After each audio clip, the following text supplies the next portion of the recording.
Welcome to R K explains. प्यारे बच्चों, पिछले लेक्चर में हमने डिस्कस किया था कि नाभिक रागी प्रतिस्थापन न्यूक्लियोफिलिक सब्स्टिट्यूशन क्या होता है, और हमने ये समझा था कि किस तरह से जो वीक न्यूक्लियोफाइल होता है वो हट जाता है और उसके स्थान पे आ जाता है स्ट्रॉन्ग न्यूक्लियोफाइल। और ये पूरी जो रिएक्शन है, पूरी जो प्रोसेस है, वो कहलाती है न्यूक्लियोफिलिक सब्स्टिट्यूशन। और जो एल्किल हैलाइड्स हैं उनमें सबसे ज्यादा या सबसे जो कॉमन रिएक्शन है वो यही है न्यूक्लियोफिलिक सब्स्टिट्यूशन। और उसकी भी वजह पढ़ी थी हमने कि RH में जो X है वो बहुत अच्छा लिविंग ग्रुप है, ये आसानी से हट जाता है, इसलिए दूसरे जो न्यूक्लियोफाइल हैं उनके द्वारा ये इजीली रिप्लेस हो जाता है। यहां तक की बातें हम अपने पिछले लेक्चर में डिस्कस कर चुके हैं। अब इस न्यूक्लियोफिलिक सब्स्टिट्यूशन को आगे बढ़ाते हैं। एग्जाम्पल्स भी वहां हमने देख लिए थे। अब ये वास्तव में होता कैसे है, इसकी मैकेनिज्म क्या है, इसकी क्रियाविधि को हम डिस्कस करेंगे। ये बहुत इंपॉर्टेंट है, क्वेश्चन के पॉइंट ऑफ व्यू से भी ये काफी इंपॉर्टेंट है। तो मैकेनिज्म की जो बात है बच्चों, उसको आगे बढ़ाते हैं हम। नोटबुक में आप लिखना स्टार्ट करें, ये हेडिंग डाल लें मैकेनिज्म। और मैकेनिज्म में सबसे पहले हम लिखेंगे, नोट करेंगे कि जो SN अभिक्रिया है, SN का मतलब आप समझते हैं, डिस्कस कर चुके हैं हम। S यहां पर सब्स्टिट्यूशन के लिए है, प्रतिस्थापन के लिए है, N का मतलब न्यूक्लियोफिलिक, तो SN का मतलब न्यूक्लियोफिलिक सब्स्टिट्यूशन। ये अभिक्रिया है, इसकी दो मैकेनिज्म है बच्चों, दो तरह से होती है, दो तरह की मैकेनिज्म से ये अभिक्रिया संपन्न होती है। वो कौन कौन सी दो मैकेनिज्म है? ये दो मैकेनिज्म है बच्चों, यहां पर यहां लिख देता हूं मैं, SN2 और SN1। इस तरह से आप लिखेंगे। SN अभिक्रिया की निम्न दो क्रियाविधि है, आगे आप नोट कर देंगे, SN2 और SN1। ठीक है, SN का मतलब हम समझते हैं। अब ये 2 और 1 क्या बताते हैं? यही तो फर्क है इनके मैकेनिज्म में। 2 का मतलब है, 2 किसमें लगाते हैं हम? जिसको अपन कहते हैं द्विअणुक नाभिक रागी प्रतिस्थापन, बाइमोलेक्यूलर। देखो, बाइमोलेक्यूलर, तो जो द्विअणुक है उसमें लग जाएगा 2, द्वि का मतलब 2, और जो एकाणुक है, जो नेक्स्ट लेक्चर में हम डिस्कस करेंगे, उसमें लग जाएगा 1। क्लियर बात है? तो इसको अपन क्या बोलेंगे?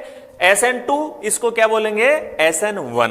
तो नाभिक रागी प्रतिस्थापन अभिक्रिया की दो मैकेनिज्म होती हैं, SN2, SN1। इनमें से पहले हम SN2 को डिस्कस करेंगे। तो ये हेडिंग आ जाएगा आपकी कॉपी में, द्विअणुक नाभिक रागी प्रतिस्थापन। द्विअणुक नाभिक रागी प्रतिस्थापन, SN2, बाइमोलेक्यूलर न्यूक्लियोफिलिक सब्स्टिट्यूशन। क्लियर बात है? ये हेडिंग आ गया अपना। दोनों जो मैकेनिज्म है SN2, SN1, उनमें से पहले अपन SN2 को डिस्कस करेंगे। चलिए, हेडिंग हो गया अपना। अब बात करते हैं कि भी इसका मीनिंग क्या है। SN2 या बाइमोलेक्यूलर क्यों कह रहे हैं इसको? इसलिए कह रहे हैं, सबसे पहली जो लाइन है इसमें वो इसी पे फोकस है इसका। देखिए, सबसे पहले आप इसमें नोट करेंगे, इस अभिक्रिया का वेग, ये जो रिएक्शन है इसका वेग दोनों अणु कौन अभिक्रिया में भाग कौन ले रहा है? एक तो एल्किल हैलाइड का अणु RH ले रहा है, और दूसरा उस पर आक्रमण करने वाला जो न्यूक्लियोफाइल है वो ले रहा है भाग। तो दो अणु हैं यहां पर। तो यदि अभिक्रिया का वेग दोनों अणुओं, और इसको क्लियर किया है कि दोनों अणुओं से हमारा क्या मीनिंग है, तो ये क्लियर किया यहां पर कि एल्किल हैलाइड और अटैकिंग न्यूक्लियोफाइल दोनों, अगर वो दोनों अणुओं की सांद्रता पर निर्भर करता है। देखो बच्चों, इसको द्विअणुक क्यों कहा? इस मैकेनिज्म का नाम द्विअणुक क्यों है, बाइमोलेक्यूलर क्यों है, SN2 क्यों कहते हैं इसको?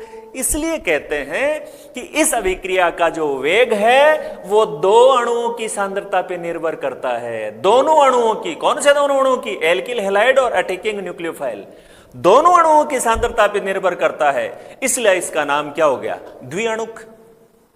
क्लियर बात? तो इसको SN2 या द्विअणु क्यों कहा जाता है? क्लियर हो गई बात अपने।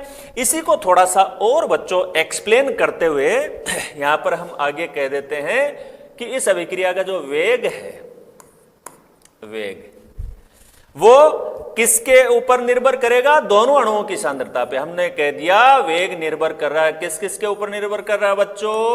Rx और साथ में न्यूक्लियोफाइल। ये देखो, ये जो पूरी बात यहां पर सेंटेंस के रूप में लिखी हुई है, इसी बात को ये छोटे रूप में बता रहा है कि इस अभिक्रिया का जो वेग है वो दोनों अणुओं की सांद्रता पे निर्भर कर रहा है। कौन कौन से दोनों? Rx और न्यूक्लियोफाइल। देखो, दोनों अणुओं की सांद्रता ली हमने, ठीक है? तो दोनों अणुओं की सांद्रता पे निर्भर करता है, इसलिए यह हो गया SN2, द्विअणुक नाभिक रागी प्रतिस्थापन। तो बायोमोलिक्यूलर क्यों कहा? यह बिल्कुल क्लियर होगी दिमाग में, क्योंकि इस अभिक्रिया का वेग दोनों अणु Rx व न्यूक्लियोफाइल की सांद्रता पर निर्भर करता है, इसलिए इसको द्विअणुक नाभिक रागी प्रतिस्थापन कहा गया है। चलिए, पहला पॉइंट क्लियर है अपना। आगे बढ़ जाए इसके बाद। तो ये डेफिनेशन हो गई एक तरह से इसकी कि भाई आप द्विअणुक नाभिक रागी प्रतिस्थापन से क्या समझते हैं? तो हम कहेंगे वह प्रतिस्थापन अभिक्रिया जिसका वेग दोनों अणु Rx व न्यूक्लियोफाइल की सांद्रता पर निर्भर करता है, द्विअणुक नाभिक रागी प्रतिस्थापन कहलाती है। क्लियर बात? अब इसके पॉइंट्स को समझते हैं कि इसकी खास खास बातें क्या है, किस तरह से होती है रिएक्शन। तो आगे बढ़ जाएं। चलिए, पहला पॉइंट देखो इसका, यह अभिक्रिया केवल एक पद में पूर्ण होती है। यानी ये जो मैकेनिज्म है SN2 वो सिर्फ सिंगल स्टेप में होती है, इसमें कोई मध्यवर्ती नहीं बनता। एक पद में है, इसका मतलब इंटरमीडिएट का मतलब ही नहीं है। तो इसी पॉइंट को आगे बढ़ाते हुए हमने कहा है मध्यवर्ती नहीं बनता है, कोई इंटरमीडिएट नहीं बनता। इंटरमीडिएट कब मानेंगे हम? कि रिएक्शन के बीच में कोई स्टेप आती है, कोई पदार्थ बनता है, अगर उसको अलग किया जा सकता है एक स्थायी यौगिक के रूप में, तो वो इंटरमीडिएट है, अदरवाइज वो इंटरमीडिएट नहीं है। तो ये रिएक्शन केवल एक स्टेप में, सिंगल स्टेप में होती है, इसमें कोई इंटरमीडिएट नहीं बनता है। केवल बीच में कुछ क्षण के लिए संक्रमण अवस्था, ट्रांजिशन स्टेट का निर्माण होता है। तो आप याद रखें SN2 में स्टेप कितना है? 1। SN2 अभिक्रिया में स्टेप कितने होते हैं? 1। SN2 रिएक्शन केवल एक स्टेप में होती है, इसमें कोई इंटरमीडिएट, कोई मध्यवर्ती नहीं बनता है। केवल कुछ क्षण के लिए बीच में संक्रमण अवस्था, संक्रमण एक तरह से आप कह सकते हैं बदलाव की अवस्था, ट्रांजिशन स्टेट बनती है और फिर सीधा प्रोडक्ट बन जाता है। ये बीच में जो ट्रांजिशन स्टेट बनती है इसको इंटरमीडिएट नहीं माना जा सकता, क्योंकि इसे हम रिएक्शन मिक्सचर से अलग नहीं कर सकते। इसका मतलब ये कोई अपने आप में कोई स्थायी यौगिक नहीं है, इसलिए ये केवल और केवल क्या है? एक ट्रांजिशन स्टेट है, कुछ पल के लिए बनती है और ये तुरंत किसमें? प्रोडक्ट में चेंज हो जाती है। तो अब तक आपने क्या सीखा SN2 रिएक्शन में? SN2 रिएक्शन एक स्टेप में होती है, सिंगल स्टेप में होती है, सिंगल स्टेप में होगी, ठीक है? इसमें कोई मध्यवर्ती इंटरमीडिएट नहीं बनता है। भाई सिंगल स्टेप में है तो इंटरमीडिएट का मतलब ही नहीं, 2 या 2 से ज्यादा स्टेप होते हैं तब बीच में इंटरमीडिएट बनते हैं। जब स्टेप ही एक है तो इंटरमीडिएट का कोई मतलब ही नहीं है, केवल ट्रांजिशन स्टेट का निर्माण होता है। ये दोनों पॉइंट नोट कर लिया आपने। चलिए, अभी इसी बात को बहुत अच्छे से आगे अपन बच्चों समझते हैं।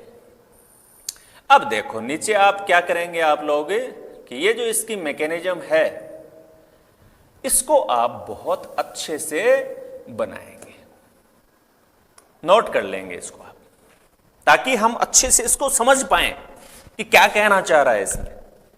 तो अब पूरी बात को दोबारा से देखते हैं, ऊपर जो दोनों पॉइंट पढ़े हमने उनको अच्छे से इसकी सहायता से समझते हैं। कैसे?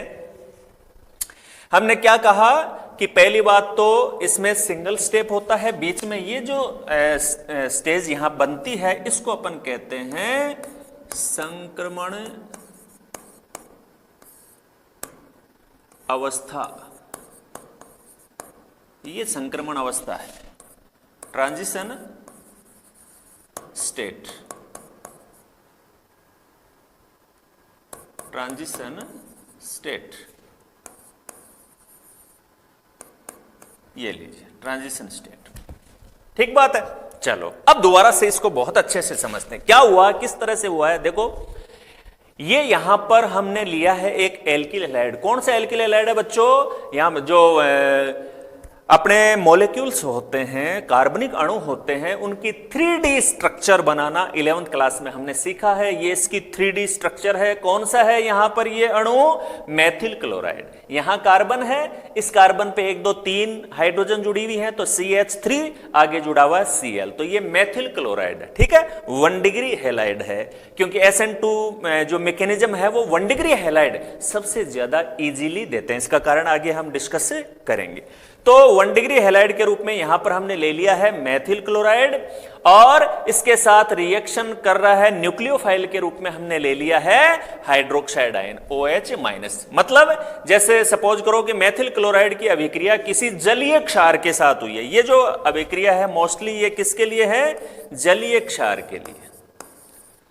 जलीय क्षार के रूप में चाहे KOH ले लें आप, चाहे NaOH ले लें। जलीय क्षार का मतलब होता है कि हमारा जो क्षार है दोनों सॉलिड होते हैं, पोटेशियम हाइड्रोक्साइड, सोडियम हाइड्रोक्साइड। यदि इनको पानी में डालकर सॉल्यूशन बना लें तो वो जलीय क्षार हो गए।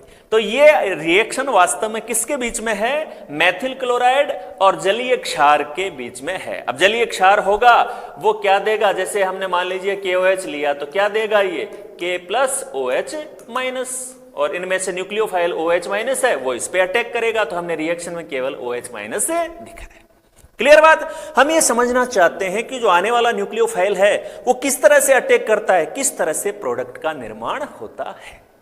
तो इस एग्जाम्पल की सहायता से बच्चों हम समझ रहे हैं किसके बीच रिएक्शन को देख रहे हैं? मेथिल क्लोराइड और जलीय क्षार के बीच। क्लियर बात है? तो ये तो क्या हो गया इसमें? न्यूक्लियोफाइल, जो अटैकिंग न्यूक्लियोफाइल है, और ये मेथिल क्लोराइड। अब इसमें देखो आप, ये जो Cl हमने काफी बार डिस्कस किया है कि कार्बन हेलोजन बॉन्ड होता है, वो पोलराइज्ड होता है। कार्बन के ऊपर पॉजिटिव चार्ज, इस हेलोजन जैसे Cl है यहां पर इस पे नेगेटिव चार्ज होता है, तो Cl पे नेगेटिव है। इसका मतलब Cl- यहां पर वो न्यूक्लियोफाइल है जो ऑलरेडी जुड़ा हुआ है। अब अगर इस Cl- को हटाकर उसके स्थान पे OH- आ जाए तो हम कहेंगे कि ये क्या हुआ है? न्यूक्लियोफिलिक सब्स्टिट्यूशन हुआ है। पहले से जो न्यूक्लियोफाइल है यहां पर Cl- वो तो हट गया, उसके स्थान पर स्ट्रॉन्ग जो न्यूक्लियोफाइल है OH- वो जुड़ गया। ठीक है, अब ये किस तरह से होता है, इसकी मैकेनिज्म देखो आप। सबसे इंपॉर्टेंट बात, जिधर पहले से इस कार्बन के ऊपर Cl जुड़ा हुआ है, इस साइड में जुड़ा हुआ है ना, नया न्यूक्लियोफाइल देखो उसके अपोजिट साइड से आया है। जिधर ये जुड़ा हुआ है कार्बन, देखो इस साइड में पहले वाला न्यूक्लियोफाइल जुड़ा हुआ है, उसके अपोजिट साइड से नया न्यूक्लियोफाइल अटैक करने के लिए आता है। अगर ऐसा नहीं होता तो हम इसको सीधा यहीं लिख देते भाई, इस साइड में लिखा है, इसकी बजाय हम CH3Cl+OH- इधर लिख देते, लेकिन वो सही तरीका नहीं है। अपोजिट साइड से क्यों आता है? क्योंकि इसके ऊपर कैसा चार्ज होता है? नेगेटिव। इसके ऊपर कैसा चार्ज है? Negative. Negative negative same charge है, तो एक दूसरे को क्या करेंगे? रिपेल करेंगे।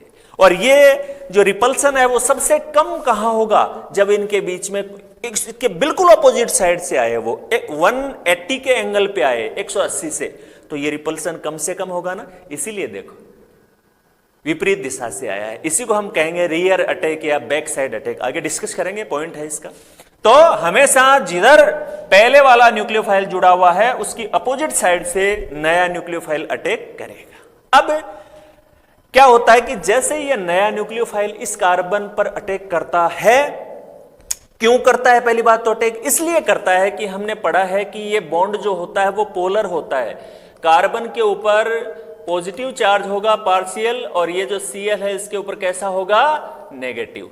तो पॉजिटिव है तो इसके ऊपर नेगेटिव चार्ज है, तो इस वजह से ये अटैक करेगा यहां पर। क्लियर बात है यहां, है ना? न्यूक्लियोफाइल वहां जुड़ता है जहां पॉजिटिव चार्ज होता है, इसलिए कार्बन पे जुड़ेगा। अब देखो बीच में ये जो कंडीशन यहां बनी है बच्चों, उसको आप गौर से देखें। यहां पर क्या सिचुएशन है, इसको थोड़ा और अच्छे तरीके से मैं दिखाता हूं, इसको समझने में आपको आसानी होगी कि ये जो बीच वाली संक्रमण अवस्था है, इसमें अपने को क्या करना चाहिए? थोड़ा सा इस रूप में इसको दिखाना चाहिए अपने को। किस तरह से कि ये जो बीच वाली कंडीशन है इसमें होता ऐसा है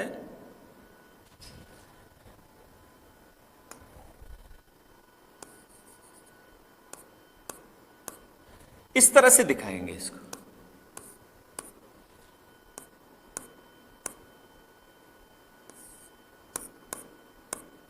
मतलब क्या किया है मैंने, क्या किया बच्चों यहां पर मैंने यहां पर यह किया है कि पहले वाला जो बॉन्ड है, देखो कार्बन और सीएल के बीच में जो बॉन्ड है वो अब डॉट डॉट डॉट ऐसे दिखाया ना, ये डॉटेड रूप में दिखाया है। मतलब ये कार्बन और हेलोजन के बीच में जो बॉन्ड है वो कमजोर होना शुरू हो गया, टूटना शुरू हो गया। और ये देखो नया जो न्यूक्लियोफाइल आया है OH, उसके साथ नया बॉन्ड बनना शुरू हो गया। अब ये बीच में एक ऐसी स्टेट आती है, एक ऐसी अवस्था आती है कि न तो पुराने वाला कंप्लीटली अलग हुआ है, न नए वाला कंप्लीटली जुड़ा है। ये जो बीच की कंडीशन होती है उसी का नाम होता है ट्रांजिशन स्टेट। ट्रांजिशन स्टेट वो स्टेट है जहां पर हमें देखने से ऐसा लगता है जैसे कार्बन के 5 बंध बन गए हैं, है ना, 1 2 3 4 5, लेकिन वास्तव में वो 5 बंध नहीं है। इनमें से ये जो 2 बंध हैं इनको बॉन्ड न कहकर अपन कहेंगे पार्शियल बॉन्ड। कैसे हैं ये? पार्शियल बॉन्ड, आंशिक बंध है। इसमें पुराने वाले न्यूक्लियोफाइल के साथ जो बंध है वो तो टूटना, कमजोर होना शुरू हो जाता है। नया जो न्यूक्लियोफाइल है उसके साथ बंध बनना शुरू हो जाता है। तो ये जो बीच की कंडीशन है बच्चों, उसी को कहा जाता है संक्रमण अवस्था, ट्रांजिशन स्टेट। बोलो क्लियर है बात कि हमारा जो एल्किल हैलाइड है, जिधर पहले से न्यूक्लियोफाइल जुड़ा हुआ उसके अपोजिट साइड से न्यूक्लियोफाइल आया अटैक करने के लिए, नया न्यूक्लियोफाइल कार्बन के साथ जुड़ना शुरू कर देता है, पुराने वाला हटना शुरू कर देता है। और बीच में एक ऐसी कंडीशन आती है जब पुराने वाला भी इस कार्बन से जुड़ा हुआ है, नया भी इससे जुड़ना शुरू हो गया, उस कंडीशन का नाम है संक्रमण अवस्था, ट्रांजिशन स्टेट। अब एकदम से उसके बाद क्या होगा कि पुराने वाला एकदम से हट जाएगा, तो ये बंध टूटते ही देखो Cl- पुराना न्यूक्लियोफाइल हट गया और नया जो था OH वो यहां पर जुड़ा हुआ रह गया। तो हमारा क्या बन गया? प्रोडक्ट। ये SN2 मैकेनिज्म होती है। SN2 मैकेनिज्म में एल्किल हैलाइड पर न्यूक्लियोफाइल, जिधर न्यूक्लियोफाइल पहले से जुड़ा हुआ है पुराना, उसके यहां सीधा आप कहते हैं हेलोजन परमाणु, क्योंकि अपन एल्किल हैलाइड की बात करेंगे हेलोजन ही होगा उसमें। तो हेलोजन जिस साइड में जुड़ा हुआ है उसकी अपोजिट साइड से नया न्यूक्लियोफाइल आता है। फिर बीच में ऐसी कंडीशन आती है कि पुराने वाला न्यूक्लियोफाइल अभी पूर्णतः हटा नहीं है, नया पूर्णतः जुड़ा नहीं है, जुड़ना शुरू हो गया है, उसको ट्रांजिशन स्टेट कहा। उसके बाद एकदम से तुरंत जो हेलोजन होता है वो न्यूक्लियोफाइल के रूप में निकल जाता है X- के रूप में, और नया न्यूक्लियोफाइल है वो जुड़ जाता है। ये पूरी मैकेनिज्म है।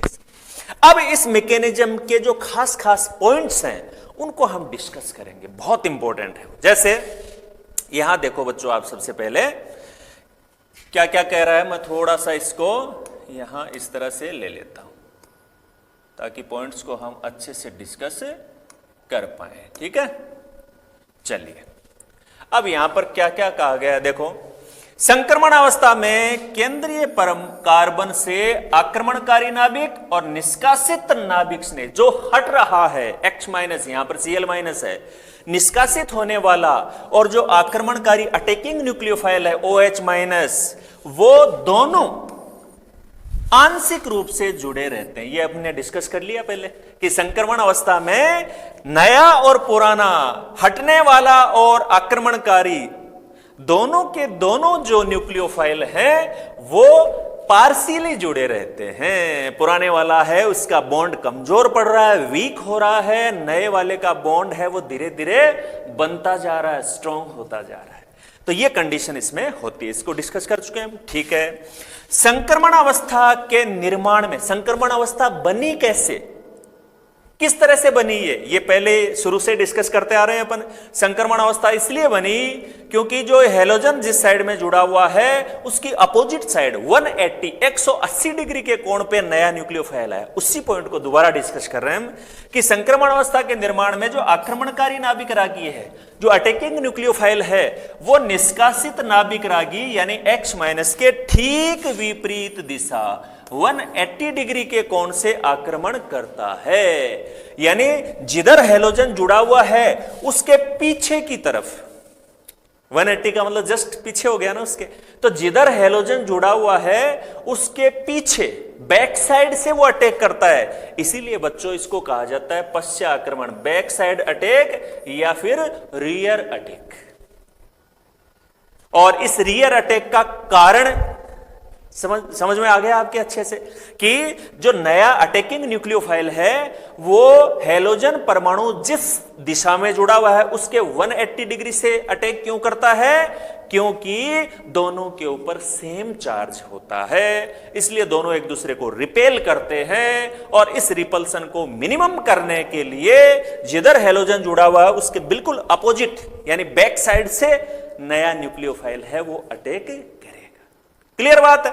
अच्छा, अब ये जो बैक साइड, केवल इस पे प्रश्न पूछ लिया जाता है कि बैक साइड अटैक क्या है, तो आप कहेंगे SN2 मैकेनिज्म में आक्रमणकारी नाभिक स्नेही पहले से जुड़े हुए हैलोजन के ठीक विपरीत या ठीक पश्चिम दिशा में या 180 डिग्री के कोण से आक्रमण करता है। इसे पश्चिम आक्रमण, बैक साइड अटैक या रियर अटैक कहा जाता है। क्लियर बात है? क्यों हुआ बैक साइड अटैक, बिल्कुल समझ में आ गई बात। अब इस बैक साइड अटैक का जो प्रोडक्ट बनेगा उसकी ज्यामिति पर, उसके विन्यास पर कोई फर्क पड़ता है क्या? ये बहुत इंपॉर्टेंट पॉइंट है। जो नेक्स्ट पॉइंट हम बच्चों डिस्कस करेंगे वो इसी से रिलेटेड है। क्या कह रहे हैं इसमें, देखो नेक्स्ट पॉइंट में अपन क्या कह रहे हैं, बात करते हैं। SN2 अभिक्रिया में न्यूक्लियोफाइल के आक्रमण के लिए उपलब्ध कार्बन, यानी कहां अटैक कर रहा है, इस कार्बन पे कर रहा है ना अटैक, क्योंकि यहां से पुराने वाला हटेगा तो यही नया अटैक करेगा। क्लियर बात है? इस कार्बन का विन्यास पश्चिम आक्रमण के कारण, एक एक बात को, एक एक शब्द को अच्छे से देखना, इसके बहुत इंपॉर्टेंट है ये, पहले से विपरीत या उल्टा हो जाता है। अब दोबारा इस मैकेनिज्म जो आपने लिखी है उस पे गौर करिए आप। विन्यास देखो इसका, पहले क्या विन्यास था, ये कार्बन है, इसके इस साइड में Cl जुड़ा हुआ है और बिल्कुल सामने तीनों हाइड्रोजन व्यवस्थित है। अब प्रोडक्ट को देखो आप, प्रोडक्ट में क्या हुआ है, Cl की जगह OH आ गया, लेकिन इस कार्बन का जो विन्यास है, उस कार्बन पर जो हाइड्रोजन जुड़े हुए हैं, क्या उनमें कोई परिवर्तन देख रहे हैं आप? पहले इस कार्बन के तीनों हाइड्रोजन CH3 में जो तीनों H हैं वो इस साइड में जुड़े हुए हैं, देखो लेफ्ट साइड में जुड़े हुए थे तीनों हाइड्रोजन। अब प्रोडक्ट में देखो ये उसी साइड में जुड़े हुए हैं क्या? नहीं, बिल्कुल अपोजिट आ गए। पहले कार्बन के लेफ्ट साइड में थे, अब कार्बन के राइट साइड में है ना। बोर्ड के हिसाब से लेफ्ट और राइट कह रहा हूं, वैसे अब 3D स्ट्रक्चर आप जानते हैं कि जो नीचे जो अपना तल है उससे बाहर आता हुआ बॉन्ड, उससे पीछे जाता हुआ बॉन्ड, ये जो स्ट्रक्चर अपन ने बनाई है। अब ये विन्यास बिल्कुल वैसे हो गया जैसे अपन कह सकते हैं कि छाता है हमारे पास और तेज हवा आ रही है, उसके सामने अगर हम छाते को खोल दें, जो छाते का चौड़ा सिरा है अगर उसको तेज हवा के सामने खोल दें तो तेज हवा आएगी तो वो क्या हो जाएगा, छाता पलटकर उल्टा हो जाएगा। अगर तेज हवा के सामने उल्टी साइड में हमने छाते को खोल दिया तो वो हवा के वेग से, उसकी स्पीड से उलटकर उसका विन्यास, उसकी जो ताड़ियां हैं वो पहले जिस साइड में विन्यासित थी उससे बिल्कुल विपरीत विन्यासित हो जाएंगे। ठीक वैसा ही है ये, जैसे ही पहले जो न्यूक्लियोफाइल था। अच्छा, पहली बात तो ये है कि ऐसा क्यों होता है, थोड़ा सा इसको समझते हैं। देखो पहले ये यहां पर न्यूक्लियोफाइल था, इसके ऊपर नेगेटिव चार्ज था, ठीक है, तो यहां पर इस बॉन्ड के जो इलेक्ट्रॉन है वो इससे रिपेल हो रहे थे, रिपेल हो रहे तो ये इससे मैक्सिमम दूरी पर व्यवस्थित थे, इससे तो मैक्सिमम दूरी पर व्यवस्थित थे तो सामने व्यवस्थित। अब बीच वाले में देखो, बीच वाली कंडीशन में अच्छे से देखना आप इस बात को कि बीच वाली कंडीशन में क्या हुआ है। देखो इनके विन्यास पे क्या फर्क पड़ा है, ये इस तरफ विन्यासित नहीं है बल्कि बिल्कुल बीच में विन्यासित हो गए। क्यों? क्योंकि अब दोनों तरफ से रिपल्सन बराबर है। पुराने वाला था इसका रिपल्सन है, इधर नए वाले जुड़ गया, इस साइड से दोनों तरफ से नेगेटिव चार्ज है तो रिपल्सन बराबर है। तो देखो तीनों हाइड्रोजन बिल्कुल बीच में व्यवस्थित हो गए। ठीक है। अब जैसे ही पुराने वाला हटेगा, हटते ही इस साइड का जो रिपल्सन है, इस साइड का जो नेगेटिव चार्ज है वो तो खत्म हो गया। अब नेगेटिव चार्ज खाली इस साइड में बचा है, तो ये इन पे प्रतिकर्षण डालेगा, तो बोलो ये किस साइड में जाएंगे, इससे दूर, यानी इस साइड में व्यवस्थित हो गए, तो इस साइड में व्यवस्थित हो गए थे। ये कहलाता है, इस जो ये प्रोसेस है इसको बच्चों कहते हैं विन्यास का प्रतिपन। प्रतीप का मतलब होता है उल्टा, इनवर्ट, कि पहले जैसा विन्यास था, इस साइड में विन्यासित थे हाइड्रोजन, अब इस साइड में विन्यासित हो गए। ठीक है, तो विन्यास जो कौन से कार्बन का विन्यास चेंज होता है, उस कार्बन का विन्यास चेंज होता है जिसपे न्यूक्लियोफाइल का अटैक होता है। ऐसे तो उस अणु में बहुत सारे कार्बन हो सकते हैं, लेकिन जहां न्यूक्लियोफाइल का अटैक हो रहा है उसका जो विन्यास था वो पहले से प्रतीप, पहले से उल्टा हो जाता है, और इसको कहा जाता है विन्यास का प्रतिपन, इन्वर्जन ऑफ कॉन्फ़िगरेशन, या इसको वाल्डन प्रतिपन के, वाल्डन प्रतिलोमन के नाम से जाना जाता है। वाल्डन इन्वर्जन, वाल्डन ने इसके बारे में बताया था सबसे पहले, तो उनके रेस्पेक्ट में इसे वाल्डन इन्वर्जन भी कहा जाता है। बहुत इंपॉर्टेंट कंसेप्ट है ये, SN2 मैकेनिज्म के साथ जुड़ा हुआ, कि SN2 मैकेनिज्म की खास बात है कि उसमें जो प्रोडक्ट बनता है वो इन्वर्जन के साथ बनता है, प्रोडक्ट बनता है उसमें इन्वर्जन ऑफ कॉन्फ़िगरेशन भी होता है, यानी विन्यास का प्रतिपन हो जाता है। दो बातें इसमें इंपॉर्टेंट है। पहली बात तो विन्यास का प्रतिपन होता क्या है, नंबर दो बात विन्यास का प्रतिपन क्यों होता है। तो विन्यास का प्रतिपन होता क्या है, तो इसमें अपन कहेंगे SN2 मैकेनिज्म में न्यूक्लियोफाइल के अटैक के लिए उपलब्ध कार्बन का विन्यास पहले से उल्टा या विपरीत हो जाता है, इसे विन्यास का प्रतिपन कहते हैं। अब पूछ ले क्यों होता है, इसके लिए जिम्मेदार कौन है, तो इसके लिए तो जिम्मेदार ये बैक साइड अटैक है। इसका विन्यास क्यों पलट गया, इसलिए पलट गया कि नया जो न्यूक्लियोफाइल है वो पहले वाले के बैक साइड से 180 डिग्री के ऊपर अटैक कर रहा है, और जैसे ही पुराने वाला हटता है अब प्रतिकर्षण की डायरेक्शन है वो बिल्कुल उल्टी हो गई। पहले प्रतिकर्षण इस साइड से लग रहा था, अब इस साइड से लगेगा, तो प्रतिकर्षण की दिशा विपरीत हो गई, तो इनका विन्यास भी विपरीत हो गया। तो विन्यास के प्रतिपन वाल्डन प्रतिलोमन के लिए कौन जिम्मेदार है, वाल्डन प्रतिलोमन के लिए जिम्मेदार है back side attack, rear attack, ये जो पश्चात आक्रमण हो रहा है उसकी वजह से विन्यास उल्टा हुआ है। क्लियर है बात, यहां तक कहीं कोई दिक्कत नहीं है। चलिए, तो ये पूरी बच्चों मैकेनिज्म हो गई।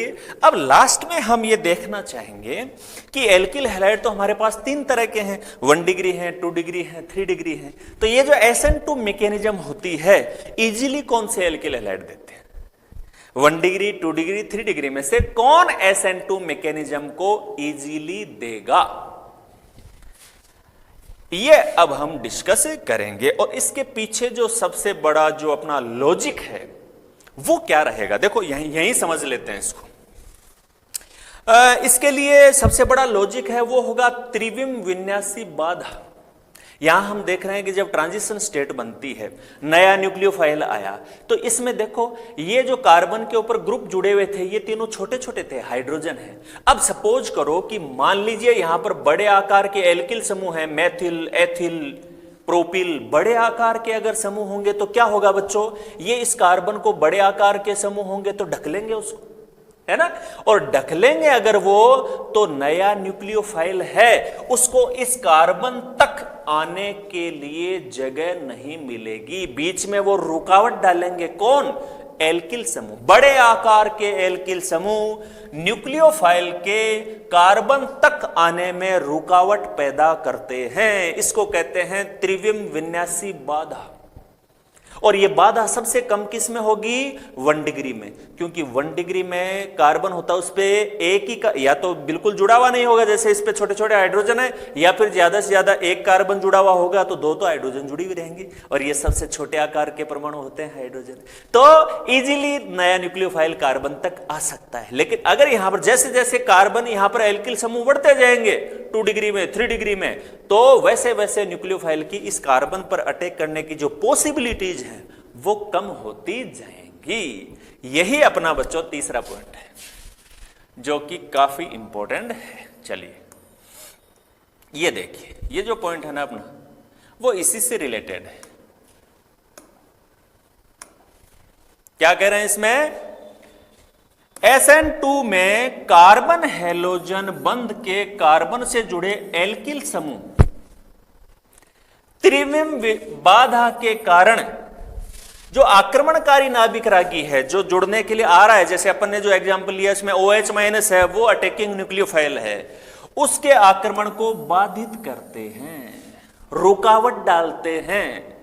अतः इस कार्बन पर जैसे जैसे एल्किल समूह की संख्या में वृद्धि होगी, एल्किल हैलाइड की क्रियाशीलता में कमी होगी। तो यह पूरा का पूरा लॉजिक है। क्या कह रहा है इसमें? दोबारा से देखें कि SN2 में जो कार्बन हैलोजन बॉन्ड है, उसके कार्बन से जुड़े एल्किल समूह जो R समूह होते हैं, मैथिल एथिल प्रोपिल जो भी समूह, वो त्रिविम विन्यासी बाधा डालते हैं, यानी जो न्यूक्लियोफाइल का अटैक होता है उसको बाधित करते हैं, रुकावट डालते हैं। अगर उस कार्बन पे छोटे समूह हैं, हाइड्रोजन परमाणु छोटे, तो न्यूक्लियोफाइल को उस कार्बन तक पहुंचना आसान है, लेकिन अगर उस पे बड़े आकार के एल्किल समूह जुड़े हुए हैं तो न्यूक्लियोफाइल आ ही नहीं पाएगा कार्बन तक, तो उसको बाधित करते हैं। अतः इसका मतलब जैसे जैसे उस कार्बन पर एल्किल समूह की संख्या बढ़ती जाएगी, वैसे वैसे उसकी क्रियाशीलता घटती जाएगी। और इसी पॉइंट के आधार पे बच्चों अपन कहेंगे जो नेक्स्ट अपनी अगली बात है वो इसी पॉइंट पे आधारित है। क्या कहेंगे इसमें? देख, अतः SN2 के प्रति हैलाइडों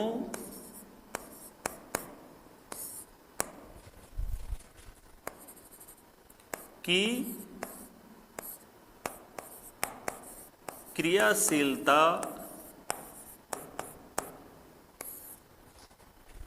का क्रम, क्रियाशीलता का क्रम बच्चों क्या हो जाएगा?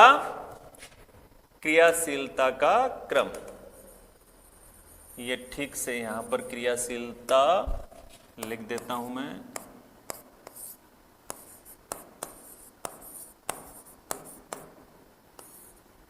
तो क्रियाशीलता का क्रम बच्चों अभी हमने डिस्कस किया, जैसे जैसे एल्किल समूह बढ़ते जाएंगे क्रियाशीलता घटती जाएगी। इसका मतलब जो 1 डिग्री है वो सबसे ज्यादा इसके प्रतिक्रियाशील होंगे।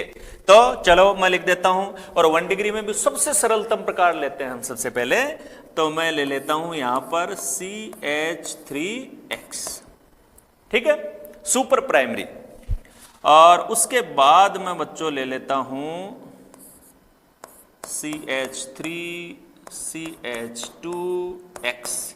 X हैलोजन परमाणु जिस कार्बन पे जुड़ा वो एक ही अन्य कार्बन से जुड़ा हुआ है, इसका मतलब ये कैसा है? 1 डिग्री। उसके बाद मैं ले लेता हूं 2 डिग्री, ये लीजिए 2 डिग्री। उसके बाद मैं ले लेता हूं 3 डिग्री,